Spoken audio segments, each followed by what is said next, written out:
Jim, we were talking about, these mysteries and these hidden truths of the gospel.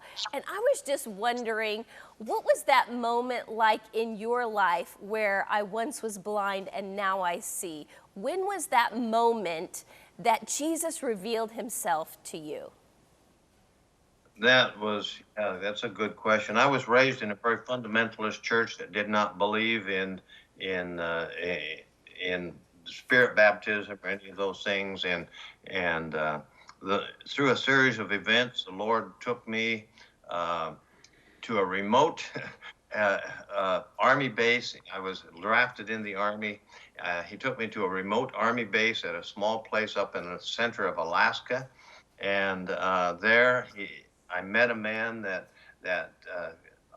I was kind of in a backslidden position at that point, but I met a man who kind of led me back to the Lord, and at that point, the Lord just kind of opened my heart, opened my mind to understand the necessity of being filled with the Holy Spirit and what the Holy Spirit was about, and it was an amazing thing. It's hard to put into words what the Spirit says and what the Spirit does, but it changed my whole perspective. It changed my life. I just uh, became a different person because and it I knew the Bible. I was raised. My parents taught me to reading the old King James Bible, and so I knew the Bible. I'd been taught the Bible because the church was just really into the Bible, but it just completely changed my perspective. It's like I was reading a whole new book that I hadn't seen before, as the Spirit started opening my mind to some of those things. You know, I thought of the Apostle Paul. That's the Apostle Paul was trained in the Bible. He was a Bible scholar, but when he was filled with the Spirit, it just changed. It was like he was looking at it in a whole new way, and he had a whole new perspective of what God was doing and saying from what he already knew.